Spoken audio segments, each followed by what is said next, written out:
donde hacen todas estas definiciones que deben de saber rápidamente.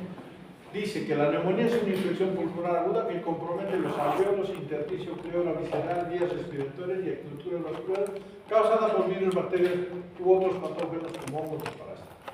¿A qué llamamos neumonía adquirida en la comunidad? Aquella neumonía que se adquiere en un ambiente extrahospitalario. Incluye aquellas neumonías que se inician dentro de las primeras 48 o 72 horas de hospitalización. Si yo hospitalizo a un niño y al día siguiente de su hospitalización me hace una neumonía, esa es una neumonía adquirida en la comunidad, hasta 48 a 72 horas. ¿Sí? Si después de 72 horas se me agarra una neumonía y ingresó, por ejemplo, por una displasia de cadera y se me agarró a los 4 días una neumonía, esa es una neumonía intrahospitalaria. ¿Ya? Neumonía adquirida 48 a 70, la intrahospitalaria 48 a 72 después del ingreso, y acá siempre se olvida, hasta 7 días después del alta. Si yo doy a un paciente alta en buenas condiciones y al tercer día regresa con una neumonía, yo debo considerar que es una neumonía intrahospitalaria. ¿Sí? Porque yo le di de alta, ha estado en el hospital y no ha cumplido los 7 días post-alta de que no esté infectado. ¿Ok? Neumonía grave, aquella asociada a dificultad respiratoria, cianosis, dificultad para beber, dificultad para lactar, vómitos frecuentes, convulsiones, alteraciones, una saturación menor de 85 para nuestra ciudad.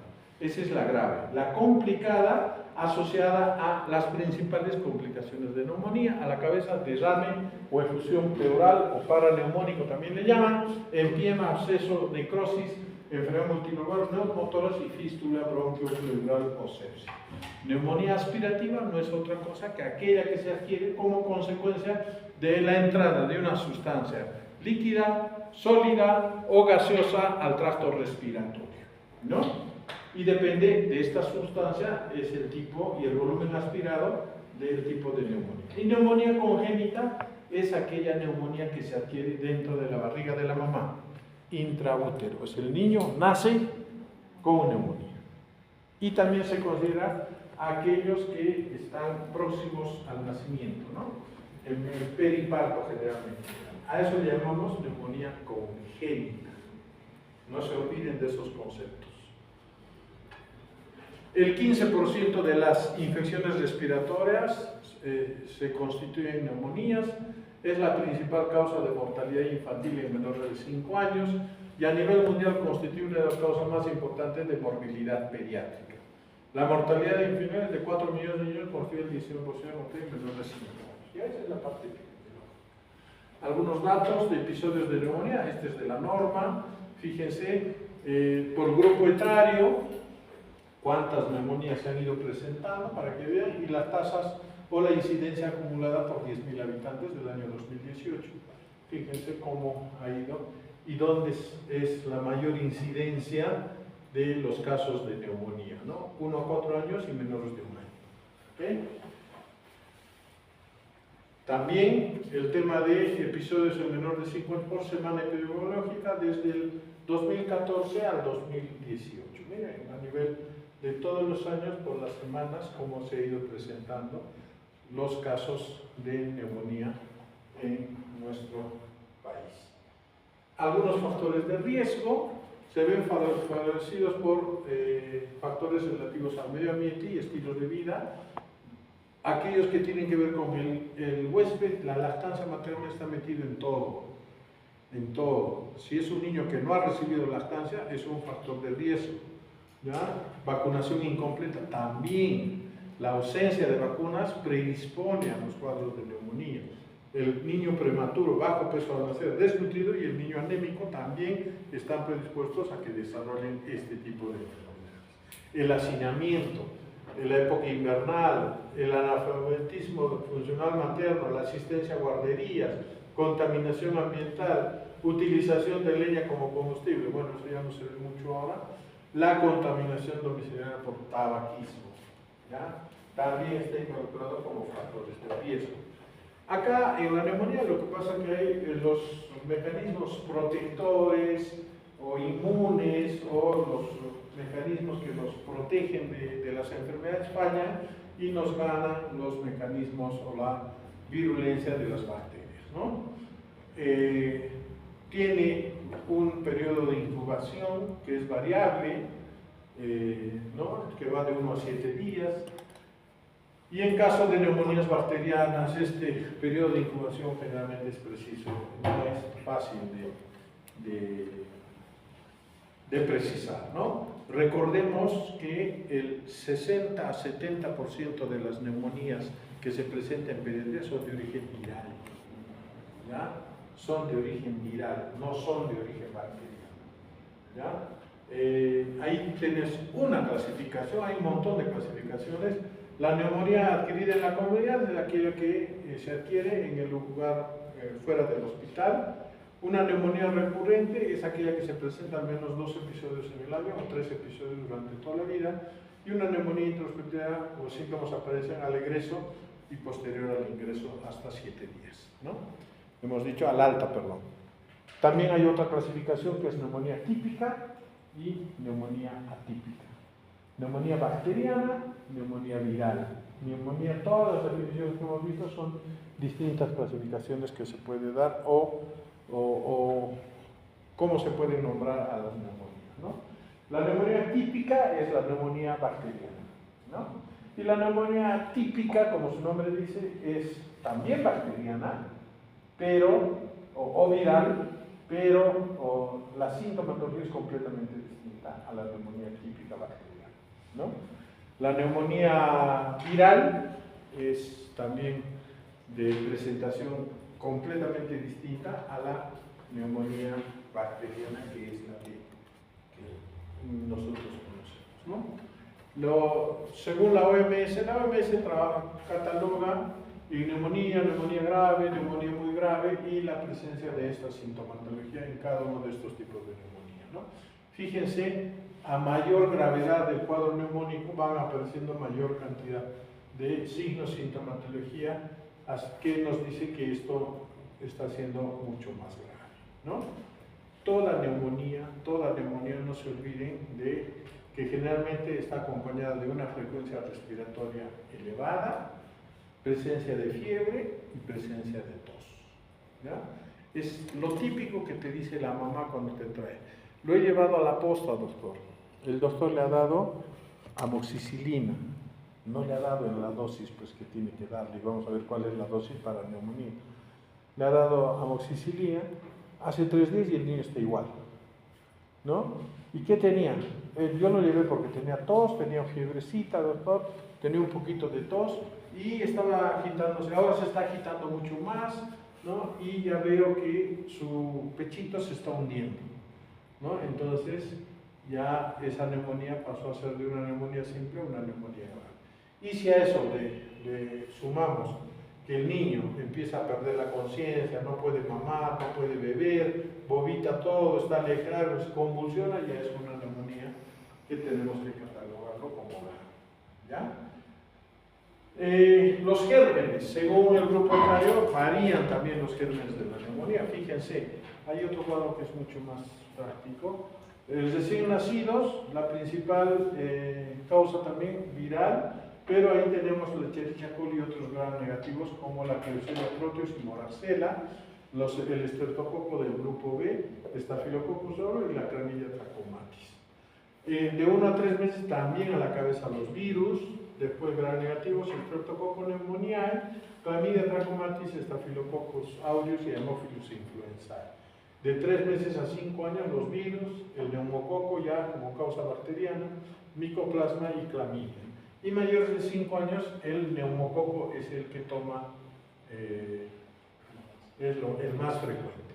Esto se entiende mejor, fíjense, esto está de la norma técnica, los agentes etiológicos por grupos etarios, ¿no? Menores de 1 mes son virales, a la cabeza el virus, citomegalovirus, herpes, sincicial, enterovirus, adenovirus. Pero en bacterias, en menores de 1 mes, estreptococo beta hemolítico del grupo B, llamado también ¿Cómo se llama? Piógenes. Piógenes. ¿Sí? Estreptococo piógenes. La E. coli, los gran negativos como E. coli, Klebsiella, Listeria. Y vamos a ver en este grupo es importante, no les ha llamado la atención nunca, ¿por qué cuando viene un menor de ustedes que está tratándose por neumonía está recibiendo ambigenta? ¿Por qué?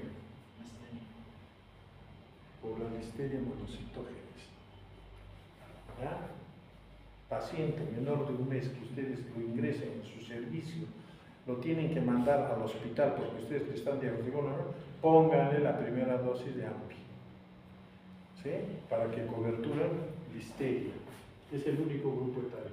Hemos tenido un niño fallecido el año pasado que nos han denunciado, y ahorita están todos circulando por el Ministerio Público, un niño de 8 meses y en el cultivo de liquiocefalorraquídeo ha salido Listeria. 8 meses de edad. No se ve normalmente. ¿Ya? Pero eso es más o menos para que se oriente. Entre otras especies, Candida borsuplara treponema, de 1 a 3 meses el neumococo dentro de las causas bacterianas, el sincicial respiratorio y empieza acá, y también de 4 el neumococo, Haemophilus influenza tipo B, la Moraxella carotenes, los 3 más frecuentes. Recuerden que esto está disminuyendo un montón porque actualmente se recibe vacuna contra Haemophilus influenza tipo B. Por eso ya no vemos mucho neumonía por Haemophilus influenza. ¿Ya? Acá igual, y de 5 a 12 años también el neumococo, el micoplasma, clamidia, ya acá son las atípicas, ¿no? Y influenza A y B, Epstein-Barr, Klebsiella y Legionella, ¿no? Este es un cuadro más o menos para que ustedes vean la etiología. Según la etiología hay diferencias obviamente. Mira, las causas bacterianas se pueden presentar en todas las edades, el inicio es brusco, muy grande afectación del estado general. La neumonía bacteriana, el niño lo luce tóxico, el niño no es un niño que tú veas, ¿no? Ahí viene correteando, es una neumonía, será viral, porque una bacteriana es un niño que está febril, está tóxico, está que le da un malestar general intenso, ¿no? Entonces fíjense, hay taquipnia, dolor abdominal, dolor torácico, escuchamos crépitos, en su laboratorio hay leucocitosis con neutrofilia, PCR positivo, procalcitonina elevada, o sea, los reactantes en fase aguda también están alterados, ¿no? En la placa, condensación lobar, alveolar, segmentaria, y puede haber un derrame pleural, que generalmente es mínimo, pero sí puede estar. En una viral, que generalmente se presenta en menores de 3 años, el inicio es variable, generalmente hay síntomas altos primariamente, el estado general está conservado, no es un niño que está decaído, no es un niño que está mal, la fiebre es moderada, la taquipnia también lo puede presentar, ¿no? Hay una inflamación de las mucosas, puede haber sibilancias y roncos a la auscultación, no tanto crépitos. En vez de haber leucocitosis en una viral hay linfocitosis, ¿ya? Si bien es cierto, hay aumento de los glóbulos, pero a predominio linfocitario. PCR positiva, la procalcitonina puede estar normal o un poco elevada. La procalcitonina es un reactante en fase aguda mucho más sensible y específico que el PCR, ¿eh? Lo que pasa es que no tenemos en los hospitales. Lo que nos llega por temporadas, lo que más tenemos es la PCR. ¿Ya? Pero no tenemos que convertirnos en médicos tratantes de PCRs. Lamentablemente pasa eso, ¿no? El paciente PCR 80, no, es bacteriano, ya hay que tratarlo, ¿no? Y le dan su antibiótico. No es así, ¿ya? Entonces siempre tienen que ver todo el contexto, no solamente vean los exámenes por separado. Cuando hay gérmenes atípicos o neumonías atípicas, generalmente se presentan en mayores de 5 años. El inicio es insidioso o gradual, el estado general, al igual que la viral, siempre hay superposición de estas dos, es moderado leve, la taquipnia no es muy frecuente, puede haber faringitis, puede haber sibilancias, fíjense acá también hay sibilancias, puede haber crépitos, es normal el PCR, el PCT también puede estar normal. A nivel pulmonar es el infiltrado intersticial con insuflación y acá también en la viral infiltrado difuso intersticial bilateral. El derrame es raro y el derrame es raro en la viral y en la típica, ¿no? Es más o menos una diferencia de los tres tipos de neumonía que ustedes van a ver en su práctica. Clínicamente, ya, disnea, congestión, y nos llaman estar taquipnia, tos, fiebre, pero clínicamente lo que presentan estas tres que les dije, ¿no? Tos, taquipnia y fiebre. Es lo que casi todos te dicen, tos, taquipnia y fiebre, ¿no? Y toda esta sintomatología puede estar también de la mano. Exámenes complementarios no se necesita. Las guías también dicen que no es necesario. El diagnóstico de neumonía también es clínico, ¿ya? Pero, de ser necesario, podemos pedir un hemograma, reactantes en fase aguda, pruebas etiológicas, no lo tenemos, pueden ser cultivos, hemocultivos, pueden ser paneles virales para ver y descartar con qué estamos acá, y la oximetría de pulso y la radiografía postero-anterior. En pediatría, sobre todo en menores de 5 años, no tomamos postero-anterior. Es la mejor. La postero-anterior es de pie, el rayo entra, ¿no?, en la parte posterior y el chasis lo tienes acá adelante. Inspira, te toma, ¿no es cierto? Pero en pediatría, como los niños no colaboran o a veces están en cama, les tomamos la anteroposterior. La anteroposterior es que el chasis está acá atrás y el rayo entra por adelante. Y en otro tema vamos a ver cuál es la característica, porque si eso tiene que ver algo, como usted tiene que darse cuenta en la placa. Yo cuando paso visita con los chicos, con los internos, yo les doy la placa y les digo, léeme la placa. Entonces lo primero que me tienen que hacer cuando son las reflectoras, anteroposterior o posteroanterior. ¿Cómo se diferencia? Por la clavícula. ¿Ya? En la anteroposterior la clavícula está recta, en la posteroanterior está como S. ¿Ya? Entonces son reparos anatómicos para que ayuden a diferenciar las placas. En el hemograma, estos son, fíjense, los valores que ustedes pueden tener. En una bacteriana, la leucocitos puede llegar hasta 15.000. Hay desviación a la izquierda definida como la suma de polimorfos y bandas por encima del 80%. En cambio, en las neumonías virales y atípicas, la serie blanca está normal. ¿Ya? No tenemos esa desviación. Los reactantes en fase aguda, les dije que era... Hay otro que es muy inespecífico, si bien es cierto se hace lo que más tenemos, pero es muy inespecífico. Prácticamente lo que utilizamos es la C reactiva y cuando tenemos la procalcitonina. ¿Ya? Cuando son de origen bacteriano nos interesa, ahí están cómo tienen que ser los valores. En la velocidad de eritrocemia mayor a 30 mm/h, la proteína C reactiva mayor a 8 mg/dl. No es tan valorable si tiene 10, 15, cuando nosotros tomamos en cuenta que tenga más de 50, más de 80.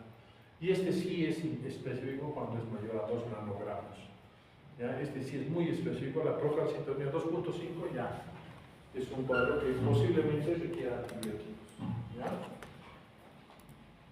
Entonces, oximetría de pulso, que es otra, ¿no? La mitad de los pacientes tienen oximetría de pulso normal, el registro debe hacerse cuando el paciente esté tranquilo. Llega a la consulta y el niño está llorando y el interno le está metiendo el oxímetro de pulso. No, pues no sirve. Eso no sirve. ¿Ya? El niño tiene que estar tranquilo. ¿Ya? ¿Y en qué mano se toma el oxímetro, la oximetría? ¿Izquierda o derecha? ¿Quién da más? En la derecha. ¿Por qué? No en la izquierda. Está más acá el corazón, algo así. En la mano más hábil. Todos, la mayoría somos derechos, ¿no es cierto? En la mano más hábil. Se toma en la derecha. ¿Sí? ¿Cuánto tiempo? 20 segundos, mínimo, Cuando tú pongas el oxímetro en la mano derecha, mínimo 20 segundos va a ser el tiempo de esperar. ¿Ya? Y no es, meten, se mueve, ya tiene tanto. ¿No? Mira la frecuencia cardíaca, 80. Y un niño de un año no va a tener nunca 80, pues tienen que esperar que eso se estabilice. Entonces, mano más hábil y 20 segundos como mínimo con el oxímetro para que ustedes puedan tener una buena toma de oximetría de pulso. ¿Ya? Que es importantísimo. Y permite determinar, mira, actualmente después de la pandemia nos hemos convertido en pulsioxímetros dependientes. Antes de la pandemia nadie le daba bola al pulsioxímetro. Nadie le daba bola al pulsioxímetro. Ahora todo el mundo anda con su pulsioxímetro y en PD10 ya todito está, a ver tu dedo, ya te están viendo. No, hasta para nosotros en piso es un tema ya como un criterio de alta. Si el niño está saturando bien, en las últimas 24 horas, para nosotros es una condición que ya está en condiciones de que se pueda ir. Entonces, eso ha cambiado, ¿no? Fíjense algunas placas que vamos a ver, que no son neumonías, pero son neumonías virales principalmente o atípicas, ¿no? Acá tenemos una placa de tórax, ¿ok? ¿Es postero anterior o antero posterior? Postero anterior. No, Postero anterior. Es postero anterior. ¿Ya? A otra cosa, cuando es postero anterior, no van a ver las sombras de las escápulas. Y cuando es antero posterior, sí van a ver las sombras de las escápulas. ¿Ya? Es el torreparo anatómico que ustedes seguían. Bueno, es una placa con un infiltrado intersticial, básicamente, ahí ven. ¿Ya? Y hay un poquito ahí de moco a nivel de los giros. Un infiltrado alveolar, ¿sí? Intersticial alveolar, fíjense acá, un infiltrado, ¿ok? ¿Este es antero posterior o postero anterior? Postero. Este es una antero posterior. Fíjense que las están rectas, no se ve la curvatura, ¿sí? Y se ve algo de las escápulas, pero no, bueno, pero normalmente se ve un infiltrado alveolar. Este, por ejemplo, es una infiltrado alveolar, es una neumonía, ¿no? Ven acá, ¿sí? Ya, ahí hay un infiltrado que se está consolidando. Primero entra a un infiltrado y luego a una etapa de consolidación. ¿Ya? Entonces acá vemos un infiltrado ya como un proceso de consolidación a nivel del campo pulmonar izquierdo y acá también hay un infiltrado en el campo pulmonar. ¿Ok? Un infiltrado nodular. Fíjense, a simple vista, ¿qué pensarían? No, bronquiolitis eso. No, es que hemos dicho de la bronquiolitis. A simple vista, una TB miliar, ¿no? A simple vista, pero ese es un infiltrado nodular, ¿ya? Hay distintas formas, no necesariamente todo lo que es así es TB miliar, hay neumonías estafilocócicas que te pueden dar esas imágenes también, ¿ya? Atrapamiento aéreo, este sí podría ser una bronquiolitis, ¿sí? Como dicen. Pero es un patrón de atrapamiento aéreo que hemos dicho para la bronquiolitis, rectificación de las costillas, ¿sí? Aumento de los espacios intercostales y los campos pulmonares se ven recontra oscuros, o sea, llenos de aire, ¿no? Entonces, es importante para el diagnóstico una buena anamnesis, un examen físico, y esto seguramente se puede complementar con estudios analíticos, imágenes o estudios de microbiología o cultivos, ¿no? Entonces, dentro de los que son los exámenes, la clínica y los reactantes en fase son inespecíficos para diferenciar etiologías. Lo que me dice que tiene una neumonía, pero no me dice si es por Streptococcus pneumoniae, por Haemophilus influenzae ¿Ya? Entonces, si bien es cierto, me ayudan, pero no me determinan la etiología, ¿no?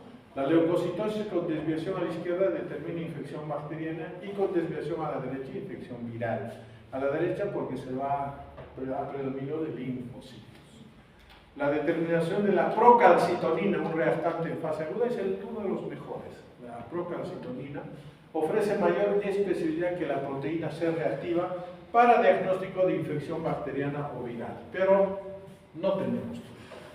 Quisiéramos tenerlo, pero lo que más tenemos es la PCR. ¿Ya?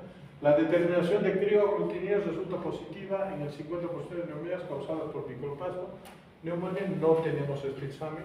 Y la elevación de eosinófilos es un dato característico de una infección por Clamidia trachomatis, ¿no? Entonces, a considerar eso. Dentro de los estudios de imágenes, la presencia de una condensación lobar en las radiografías parece ser un indicador razonable específico de una infección bacteriana. Si yo veo un pulmón velado, blanco y todo el lóbulo afectado, es casi seguro que es bacteriano. Al igual que la presencia de un derrame pleural puede ser indicador de una infección bacteriana. ¿Ya? Entonces, cuando nosotros vemos en la radiología derrames pleurales en el cual los fondos de saco, costofrénico, cardiofrénico, izquierdo, derecho, están borrados, hay un derrame pleural, ¿no? La principal complicación de la neumonía es el derrame pleural, la principal complicación, ¿ya? Entonces, lo que hace es acumular líquido en la parte inferior donde están los ángulos.